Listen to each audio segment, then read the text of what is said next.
A very good evening to you and welcome to Atlantic Television Network, to the Global News and Atlantic Television Network. To begin, let's take a look at the biggest stories making the headlines. Police arrest suspected kidnappers in Rivers State. Suspected meningitis outbreaks kills 26 persons in KB. Tinubu inaugurates Youth Confab Committee. No accounts general assumes office. Canadian new Prime Minister promises quick transition.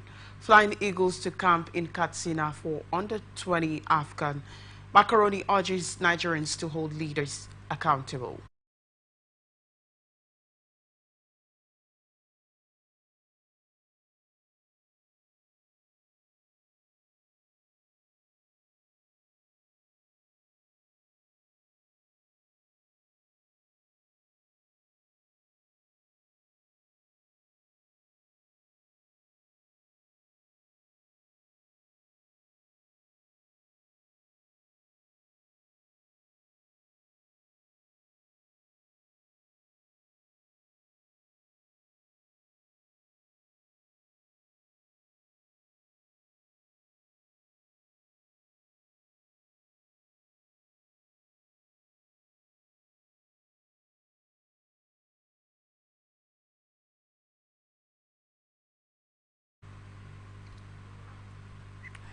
Now to the details of the news.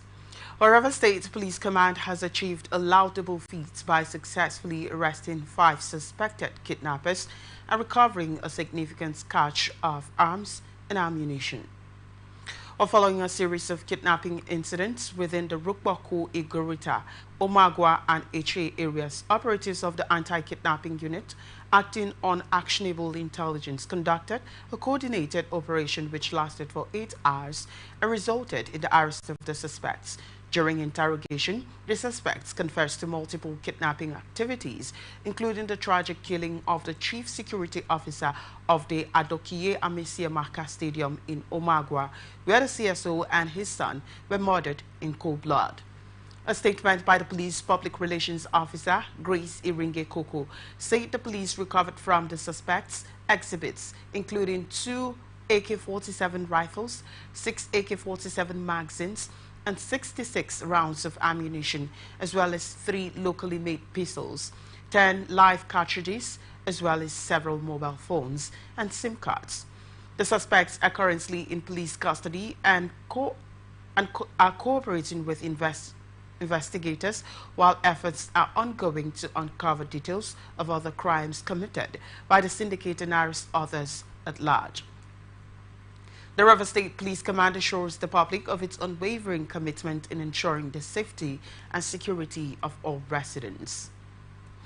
Nigerian Content Development and Monitoring Board have sealed a deal to acquire 20% equity in the new 100,000 barrels per day refinery project being established by the African Refinery Group Limited in Port Harcourt, Rivers State.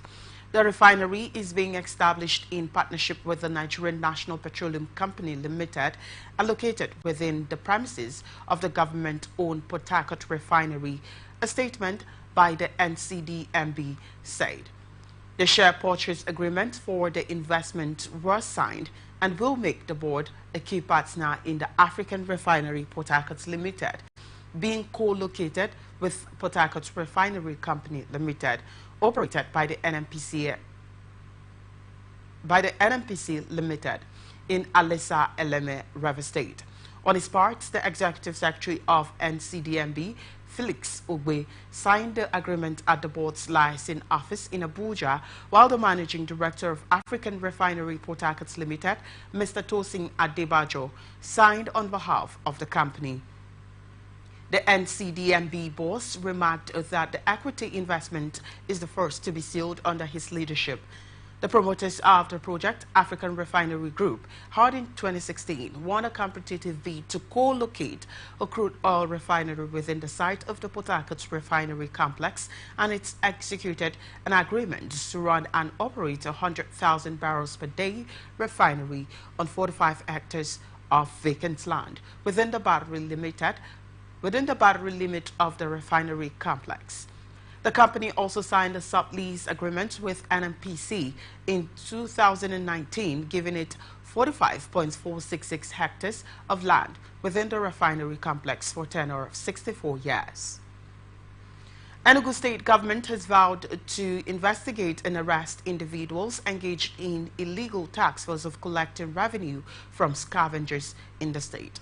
The Secretary to the State Government, Professor Chidiebere Onya, who disclosed these on Tuesday in Enugu, decried the activities of the illegal tax force, adding that the state government would investigate the report and punish those parading themselves as members according to the provisions of the law. He, however, acknowledged that a committee was set up by the state government through his office, adding that the committee was charged with reviewing some of the options that could help address activities of scavengers in the state as they pose a threat to the safety of the people. He therefore warned the public not to pay money to anyone or any taxless team that claims to be working for the government as revenue collectors, adding that the governor had directed that those funds collected illegally by the so-called environment tax force be recovered immediately. Well, Lagos State government, through the Ministry of Health, has planned an emergency vaccination exercise for students of King's College Annex, Victoria Island, following the recent diphtheria outbreak in the school. Well, according to a notice of invitation issued to the press on Monday, the Director of Public Affairs, Lagos State Ministry of Health, Tumbosun Ogumbawu, said the measure is part of the state government's efforts to curb the spread of the disease. The Special Advisor to the Governor, Babajide Sanwo-Olu, on Health, Dr. Kemi Ogunyemi, who confirmed the incident, said stakeholders, including representatives of the World Health Organization and the Nigeria Center for Disease Control and Prevention, met over the matter, and the government is working hard on the matter. A parent who pleaded anonymity for fear of victimization faulted the management of the school for its seeming silence and not swinging into action promptly in the face of the outbreak. A chairman of the Petroleum Products Retail Outlet Owners Association of Nigeria in Lagos, Akinola Ogunyolemi, has resigned from his position. Ogunyolemi disclosed that his letter of resignation has since been received at the National Secretariat, Abuja, and it was accepted by the National President of the association, Billy Gillis Harry. The outgoing chairman maintained that despite the leadership change, the chapter structure remains intact, with key executives, including the Public Relations Officer, Mrs. Jane Oko, the Treasurer, Prince Bakari Adeyinka, and the State's Technical Advisor, Mr. Olubenga Alex, actualizing their respective roles. Justice Yetunde Finero of the Lagos State High Court in Ikeja has adjourned the hearing of a suit filed by the reinstated Speaker of the Lagos State House of Assembly, Mudashiru Obasa, to March 17, 2025.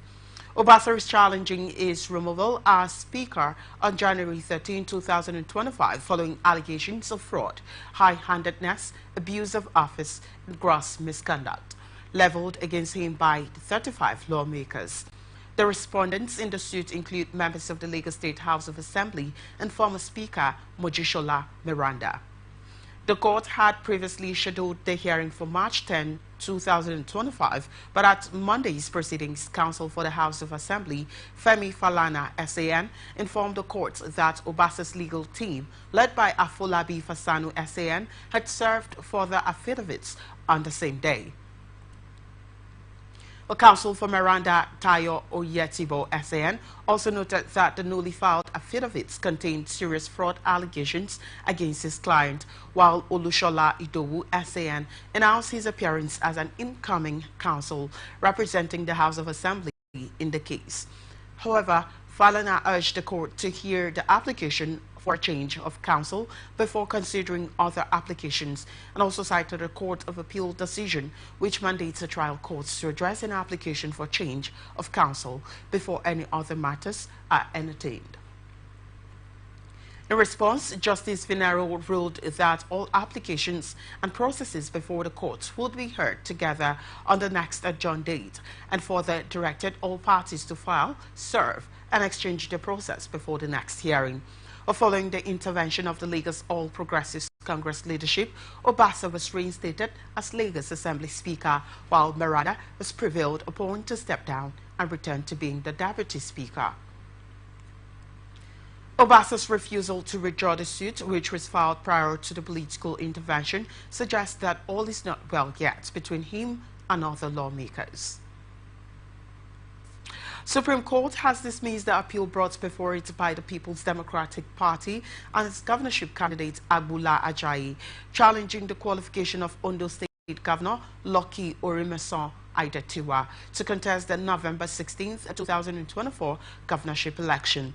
The Apex Court on Tuesday threw out the appeal for being baseless, frivolous, and lacking in merit. In the lead judgment delivered by Justice Garba Lawal, the concurrence judgments of the Federal High Court and the Courts of Appeal on the disputed qualifications were upheld in dismissing the matter.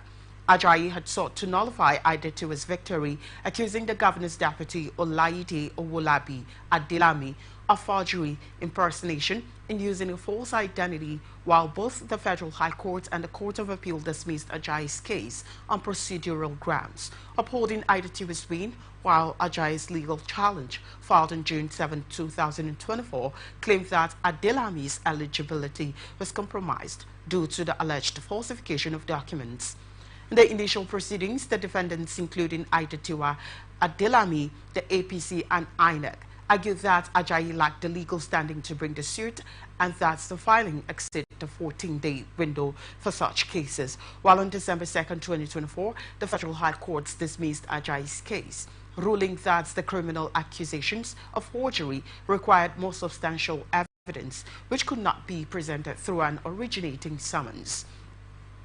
The court also deemed the petition statute barred, as it was filed after the constitutionally mandated deadline, and the decision was unanimously upheld by Court of Appeal on January 18, 2025, with a 500,000 naira fine imposed on Ajayi. The latest Apex Court verdict has put to rest the long-drawn legal battle over the Ondo State governorship pool. Nigeria Center for Disease Control and Prevention has confirmed the death of a 31-year-old physician who succumbed to Lassa fever after